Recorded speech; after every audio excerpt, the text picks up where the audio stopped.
Hello, friends, and welcome back. It is the Happy Half Hour. It is the Thursday edition of the Happy Half Hour. And as always, it's presented to us by our friends at Deep Eddy Vodka. Whoop, whoop. That's right. You've still got time. You've got between now and October 26th to enter the Deep Eddy Sweet Sip Sweepstakes. I like saying that. That's fun. Wow, you just sang it a little. That's right. I'm becoming a broadcast professional or something. Yes, you can enter the Sweet Sips Sweepstakes between now and October 26th for your chance to win 2 tickets to the Deep Eddy Vodka Suite for the November 9th Saints game. And that's going to be a good time because you've got five fans will win 2 tickets each. You get access to the One Carolina Suite, the VIP experience, the Deep Eddy swag, all the good things, and delicious Deep Eddy cocktails, which I'm sure many people are enjoying right now. It's a good time. So thanks to our friends at Deep Eddy for hooking us up with that. And, enter to win for your chance to get in that Deep Eddy suite, which I might try to sneak into. You never know.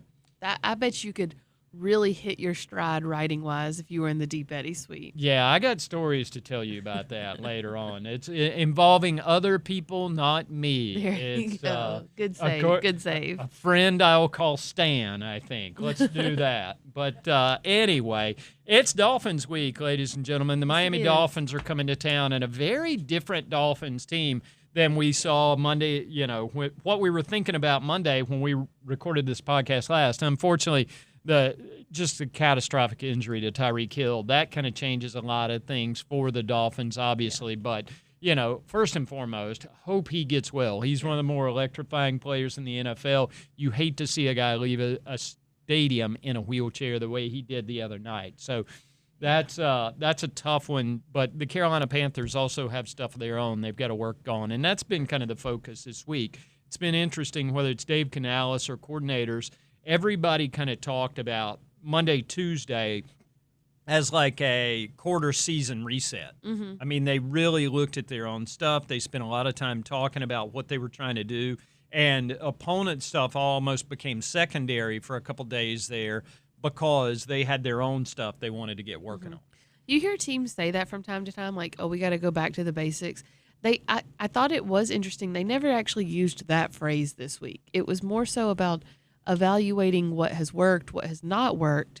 Does that mean scheme? Does that mean personnel? Does that mean, Dave Canales mentioned wanting to push the ball downfield a little bit more.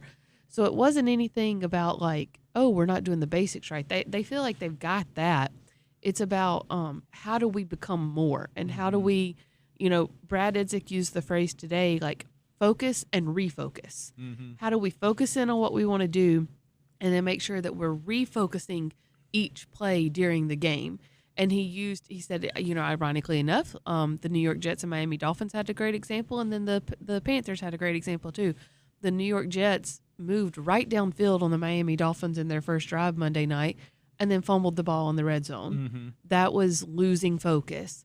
And he said, then we had to face the truth of that also being the case with our own tape. Like, moved right down the field on the New England Patriots with that first drive, score pretty easily. And then after that, they don't go more than 33 yards on any other drive until that last touchdown drive of the game in the last couple of minutes. Sure. And so can you focus on what you want to do and then refocus play after play so that you're not losing yourself within the game? Right. And I think not to dip too deeply back into New England because we've turned the page on that one, but you saw early in that game when Ryan Fitzgerald hits a goalpost with an extra point, you get a stop then on defense, but then you punt and they return it for a touchdown. And there was kind of a sense of, at that point. And that's what they're talking about. They can't have that, They got to stay on the appropriate level each play. And I think it's interesting hearing those guys talk about how locked in they are on that kind of stuff this week because it's the kind of thing you have to teach a young team how to do. I mean, resilience is not something you are born with. Mm-hmm. That's a muscle you develop over time. That's a thing that a football team has to learn. And right now, the Carolina Panthers are in the spot of trying to teach people how to lock in, next thing next, flush it, move on, and those kind of things because they haven't been in those positions often enough to know them inherently. And I also want to add just on that, Dave Canales has mentioned a couple of different times. Bryce has become really good at that.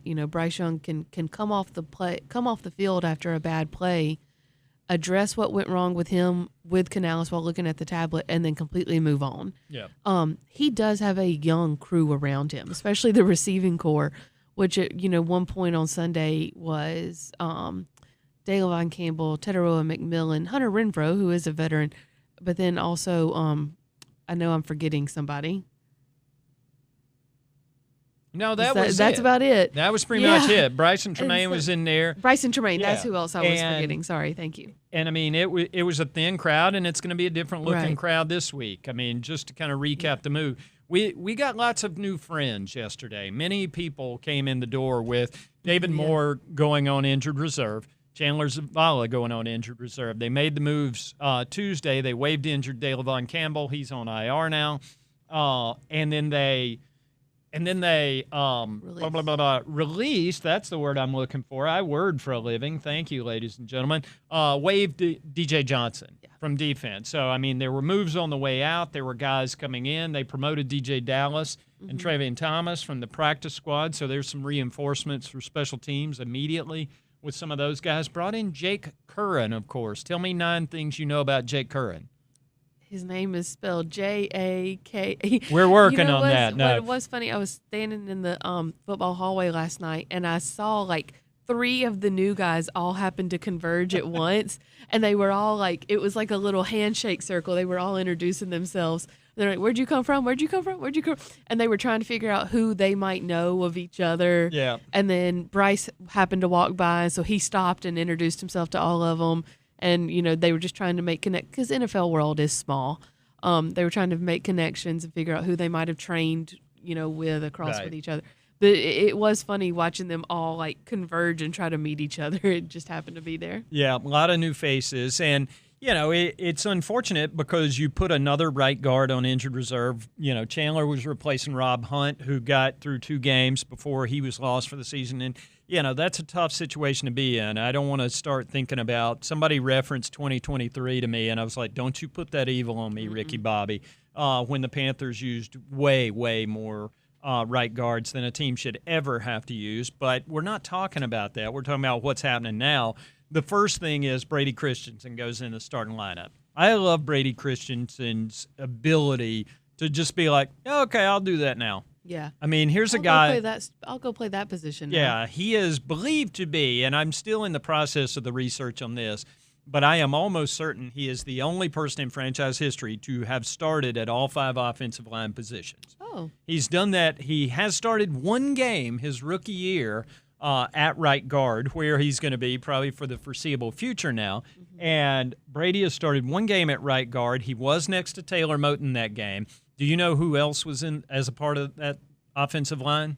This was his rookie season? That's right, 2021. So it would have been 2021? Yeah. You're not going to get this one. It's the law firm of Pat Elfline at center, Dennis Daly at left guard, and Cameron Irving at left tackle. That was my next guess. Yeah, it was. I know it was. That's the first time I think we've ever referenced Dennis Daly and Pat Elfline together on this podcast. Shout out Dennis. Yeah, those are all great guys, but not an ideal situation. But Brady's good at handling those kind of things. And in talking about the new guys, Nick Samick, who showed up here a couple weeks ago, he's going to probably have to be active this week, even though he's still in the process of learning. Because you see him, he was the guy they signed off Baltimore's practice squad a couple weeks ago. Hasn't been active for a game yet, but he is this week because they're kind of running out of dudes and they need him. But they went from talking about one of the deepest offensive lines in the league and bringing all your guys back from last year. Now with a couple injuries, 3 dudes on IR, it's like, ooh, that depth is being tested. Yeah. And you're fortunate to have a guy like Brady Christensen who can jump in at a moment's notice and plug in wherever. That's what I was about to say. Like, the depth is being stressed for sure, but this is why you bring all of those guys back. Mm-hmm. You don't ever want to lose Robert Hunt. Of course not. He's such a huge piece of this offense and this locker room and that line. You don't ever want to lose Robert Hunt. But if you're going to, and then you can roll in Chandler Zavala, who has started games, and then now Brady Christensen is starting. Like, you're not putting somebody in there that has never played. Right. these guys have not only played, they've started. They've appeared in a lot of games. And so you bring back all those guys for a situation such as this. Mm-hmm. Now, if something happens after that, then you might have to start wringing your hands a little. But yeah, to your point, the depth is being stressed, but I don't think it's being exposed. Maybe the right word. Yeah, I'm not sure mean, what the it's right almost word would like be, that yeah. bend but don't break situation that people talk about with They defense. have the depth to get to this point. Right. I mean, this is still a good offensive line because it's good at the tackles with Taylor Moton and Ike Ekwonu, of course. Damian Lewis still over there at left guard. He's pretty good at this. He's just quietly doing his jobs. That's so Damian. He's just over there mauling people because that's what he does and not saying a whole lot while wearing his glasses, looking like an accountant.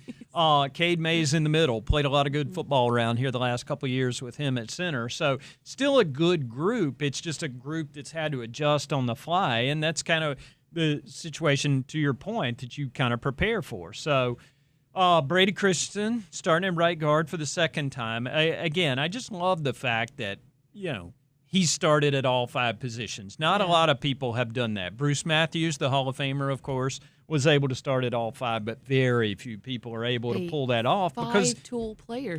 it's a mental challenge more than anything else. I mean, because it's not just you hear people say, "Oh, he's starting on the left, starting on the right, he's just changing hands." I was talking to Austin Corbett yesterday about it, and he said, "Imagine if somebody told you, okay, you write with your right hand, now write with your left hand. Yeah. Now write with your right foot.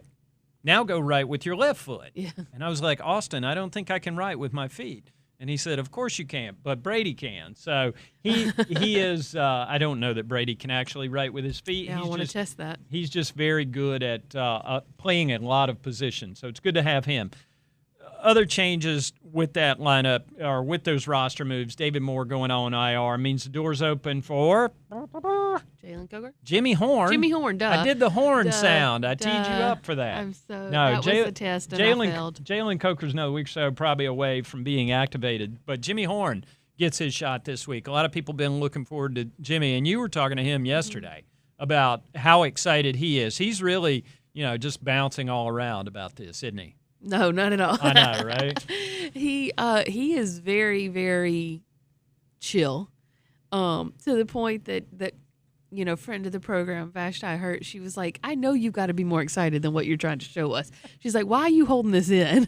And he's like, "This is just me. This is who I am." That's right. That's Jimmy, and he's fine. And it was funny that while he was talking to us in the locker room saying that, Bryce Young was at the podium basically saying the same thing. He was where? At the lectern. There you go. Basically saying the same thing. That, Jimmy comes in every day and is goes 110% at whatever they're asking him to do. And that hasn't changed, whether he's on the scout team, whether he's working with special teams, and whether he's, running with the ones a couple of times, which he has been. And he's done that every day. And then Dave Canales in particular mentioned something yesterday that was interesting. They knew when Jimmy got here, there were so many natural and intangible, positives to his game and who he is as a player. But there were also some things that still needed to be polished. Mm-hmm. Some things that you can get away with at college that you can't necessarily get away with at the NFL level. And that there was some development there, as is typical for a 6-round guy. Mm-hmm. And that's one of the reasons he maybe wasn't activated the first 4 weeks. There was still some time. There was some things to work on. And obviously things were fast-tracked with the David Moore injury. But he said, you actually started to see – he said, I started to see it a couple of weeks ago with Jimmy, about 2 weeks ago, that he was getting to where we needed him to be if a situation like this arose. Yeah. And they're excited. They're happy. It doesn't matter if I think Jimmy is very excited. He just doesn't show it. He's not very effusive with it, but his teammates certainly are for him. And so I think it could provide an interesting little element. Yeah, little tweak. He's a different kind of guy. I mean, the Panthers have collected all these big, fast guys. I mean, whether it's Teteroa McMillan, Xavier Liggett, who's going to be back this week. You mentioned Jalen Coker. He's probably another week or so away, but that's another big body in that room, along with Bryson Tremaine, and they've collected those guys on purpose. I mean, they like what you can do with that size at creating matchups on the defense. But Jimmy's a different he's a different athlete. I mean, he's small, he's fast. I would imagine you're going to see him used in a lot of different ways. Dave Canales has referenced a couple times Devin Tompkins, who was here for a cup of coffee at the end of last year, but played more for him in Tampa a couple years ago. Tompkins was a short guy they used on a lot of different kind of ways, getting the ball to him in space, letting him run around, make stuff happen. And I think that's part of what they're looking at with Jimmy. I mean, they've put such an emphasis this week on making more plays downfield. I mean, more shot plays, being a little more aggressive. And I think having a Jimmy to come in to this situation and add that to it, it throws another wrinkle in there, gives them another possibility as they're trying to diversify this. Someone that the defense will have to account for. No doubt. No doubt. Speaking of people the defense generally has to account for, keep an eye on Chuba Hubbard. The injury report will be updated later this afternoon. Check that out on Panthers.com. There's your free plug. And check it out tomorrow, too, because his status for this game is going to be something a lot of people are watching. Chuba did not practice Wednesday with a little bit of a calf issue. Same thing had him on the report last week. We'll see how Chuba is. But again, we talk about depth and being prepared for these things. They went out and bought him a Rico Dowdle for a reason.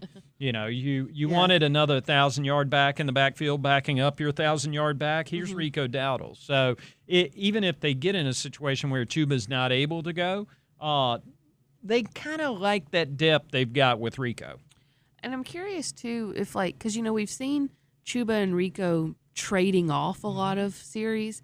If it was a Chuba-led series, then Rico would come in for third down and vice versa. If it was a Rico-led series, Chuba comes in for third down.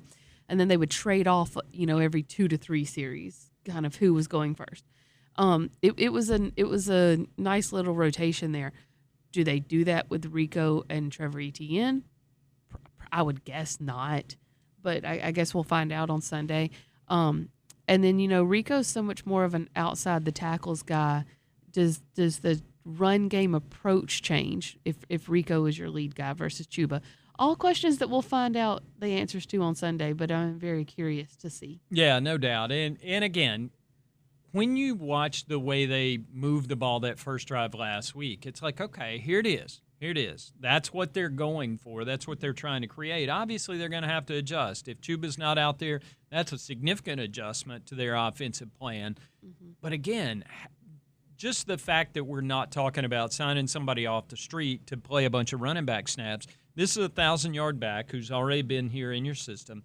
You've still got a couple of first-round picks in T-Mac and XL at wide receiver, along with Jimmy Horn's debut, and along with Bryson Tremaine, who's done some good things when he's had the opportunity. So I think it's going to be interesting to see. They also got a lot more out of tight ends last week than I think a lot of people imagined. In a situation with no J.T. Sanders, there was a lot of Tommy Trimble, a lot of Mitch Evans, a lot of James Mitchell even. So I think they've got enough pieces in place. They've just got to get that offense put together on a more consistent basis. Yeah, that's what – if we heard one word this week over and over, it was consistency.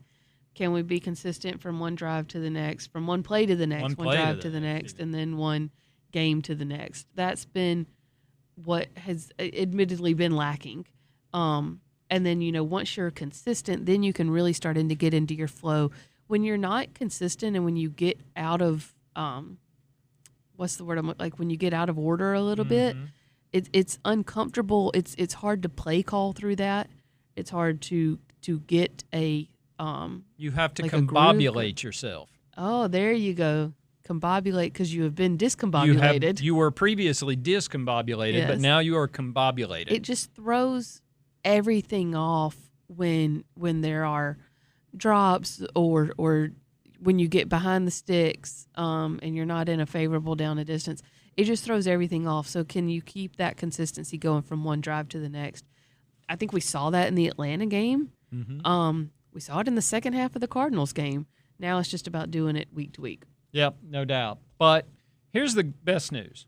You get to do it here in Bank of America Stadium, surrounded by your friends, surrounded by your community. So it's there's going to be a lot to look forward to this weekend. Legends Weekend, we got a lot of Panthers greats going to be in the house, a lot of cool events. Stay tuned to Panthers.com and check out all our channels for all the latest on that. I was talking to Mike Rucker the other day. He's going to be here. There are going to be some special guests. It's going to be a cool environment. But after what they've been through 3 out of 4 weeks on the road, it's good to be home. Yeah. It's good to take a breath. Last time they were at home, things worked out okay. Yeah. People left Gotta here keep that in happy. mind. So come on out to Bank of America Stadium. Join us this weekend. Don't forget to patronize our friends at Deep Eddy. Click the big button on the screen behind me, and you too can enter the Deep Eddy Sweet Sip sweepstakes. That's good stuff, and we'll get that taken care of. Thanks to our friends at Deep Eddy. Thanks to our duck friend, who I still got a name, Cassidy G. Hill. I'm Darin Gant. We will see you Monday when we break down a Miami Dolphins game on the Happy Half Hour.